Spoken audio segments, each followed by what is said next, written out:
এই মুহূর্তে আমি আছি চিতাখোলায়। এখানে আমরা আমাদের হিন্দু আশেপাশে যারা ছিল বা সনাতন ধর্মের তাদের পড়তে এসেছি এবং কবরও দিয়েছি এখানে আমি। হ্যাঁ, আর এটা হলো আপনার পুরাণ, এখানে এখানে রেখেই পড়া হতো। হ্যাঁ, এখন খুব সিটি কর্পোরেশন খুব আধুনিকরণ করে এই যে চিতাখোলার গড়টি করে দিয়েছে। এখন এই গড়টার মধ্যে পোড়া হয় এবং ড্রেনের মাধ্যমে নদীতে পানি করে ফেলে ফেলে দেওয়া হয়। ঠিক আছে, এখন দেখেন সিটি কর্পোরেশন কত আধুনিকরণ করে করে দেওয়া আছে। আগে দিনের বেলা আসতো, মানুষ ভয় পেত, কিন্তু এখন খুবই সুন্দর এবং ক্লিন এবং আলোকসজ্জা সহ করে দেওয়া হয়েছে। এই সেই আগের বট গাছটা। এই বট গাছটার তলে আগে রাখা হতো লাশ।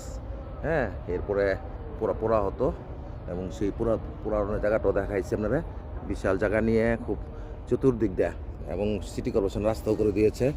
হ্যাঁ, এবং সুন্দর এসএস গেট করে দিয়েছে। এখন খুব সুন্দর করে দেওয়া হয়েছে। এইলো চিতাখোলা, এটা হলো যে পুরাণ। এরপরে এই এখন নতুন করে যে গড়টা করে দিয়েছে চিতাখোলার। আর এই যে এইটা হলো বহু বছর পুরনো বট গাছ, এখানে লাশটা এনে রাখা হতো। এখন বিশাল করে জায়গাটাও অনেক করে দেওয়া হয়েছে।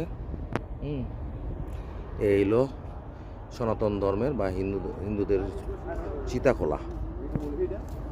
ঠিক আছে, ভালো থাকবেন, নিরাপদে থাকবেন। এখানে হিন্দুদের চিতাখোলা দেখালাম।